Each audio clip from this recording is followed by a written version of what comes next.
अपराधियों पर कहर बनकर टूटने वाली उत्तर प्रदेश पुलिस ने एक बार फिर बड़ी कामयाबी हासिल करते हुए मौत बांटने का साजो सामान पकड़ा है। पुलिस ने एक अवैध हथियार फैक्ट्री का खुलासा करते हुए एक शातिर बदमाश को धर दबोचा है, जो कि लंबे समय से अवैध हथियारों की फैक्ट्री में मौत का साजो सामान तैयार कर सप्लाई करने का काम कर रहा था। खास बात ये रही कि पुलिस की गिरफ्त में आने वाला ये अवैध हथियार फैक्ट्री का संचालक NIA के द्वारा पहले भी जेल जा चुका है, लेकिन जेल जाने के बावजूद वो अपने शातिराना तरीके से हथियार फैक्ट्री का संचालन कर मौत बांटने का साजो सामान तैयार कर रहा था और उसे सप्लाई भी कर रहा था।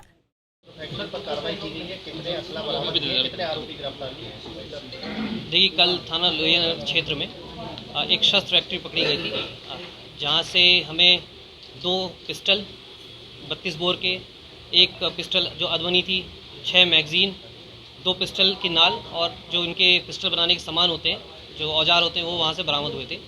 वहाँ से एक असलम नाम का जो बदमाश था, पुलिस को चकमा दे के फरार हो गया था।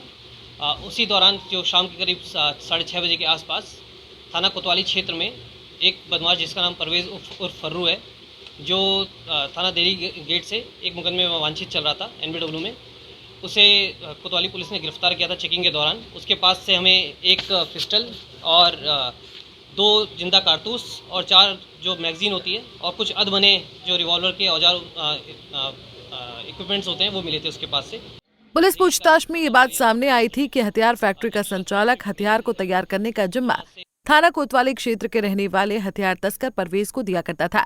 जानकारी मिलने पर पुलिस परवेज की घेराबंदी करने में जुट गई और आखिरकार पुलिस को एक बड़ी कामयाबी हाथ लगी और पुलिस ने हथियार तस्कर परवेज को धर दबोचा। तो पूछताछ के दौरान जो परवेज उर्फ फर्रू, उसने बताया कि इसके पास से जो ये सामान है, जितने भी पिस्टल वगैरह जो इसके पास से बरामद हुए हैं, वो असलम बनाता था, जो लोही नगर से फरार हुआ था कल, और वो ही इसको सप्लाई करता था। वो बेसिकली मैन्युफैक्चर करता था और इस सप्लाई का काम परवेज उर्फ फर्रू करता था। उसने बताया कि इसको जो सामान है, बाकी सामान, उसको ये जो समय मिला है, ये सामान असलम ने इसको चिंदौड़ी पुलिया के पास दिया था। इसकी सूचना के आधार पर और मुखबिर खास की सूचना के आधार पर चिंदौड़ी पुलिया के पास कल देर रात्रि चेकिंग कराई जा रही थी। चेकिंग के दौरान असलम आता हुआ दिखाई दिया और उसने फिर पुलिस पर फायरिंग कर भागने का प्रयास किया था, जिसके जवाबी कार्रवाई में वो घायल हुआ था।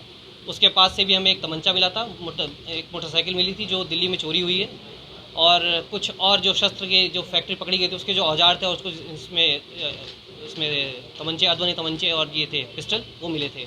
परवेज मेरठ के थाना लाल कुर्ती में दर्ज मुकदमे में वांछित चल रहा था, साथ साथ उस पर अन्य थानों में भी मुकदमे दर्ज हैं।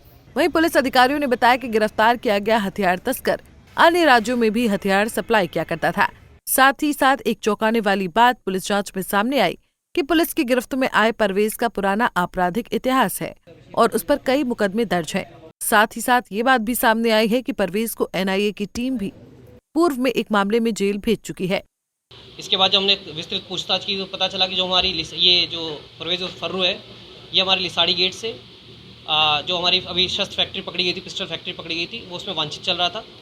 और लालकुर्ती में एक STF ने कार्रवाई की थी जिसमें 10 पिस्टल पकड़ी गई थी, उसमें भी ये वांछित था।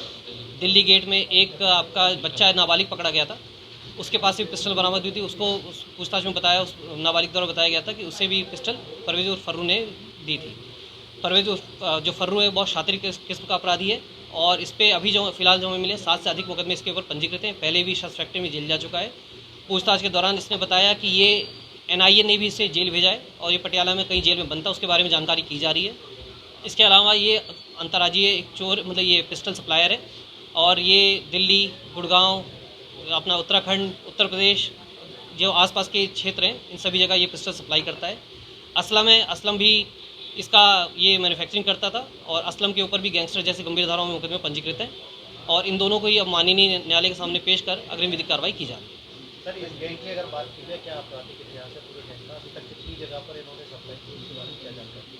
देखिए, इनका गैंग जैसे मैं कई मुकदमे इनके ऊपर पंजीकृत हैं। जो लिसाड़ी गेट में मुकदमा पंजीकृत है उसमें गैंगस्टर की कार्रवाई भी इनके खिलाफ की जा रही है और ये अभी इनके गैंग में और कौन कौन शामिल हो सकता है उसके बारे में इससे पूछताछ की जाएगी और जानकारी की जाएगी। इसमें जो भी लोग शामिल होंगे उनके खिलाफ सख्त से सख्त कार्रवाई की जाएगी। दरअसल मेरठ के थाना लोहिया नगर पुलिस के द्वारा बीते दिनों एक हथियार फैक्ट्री पकड़ी गई थी, जहां पुलिस रेड के दौरान भारी तादाद में अवैध असलाह को तैयार करने का सामान बरामद किया गया था। थाना पुलिस ने थाना क्षेत्र के फातिमा गार्डन इलाके के एक मकान पर छापेमारी की थी और यहीं पर पुलिस को बने और अधबने हथियार मौके से मिले थे।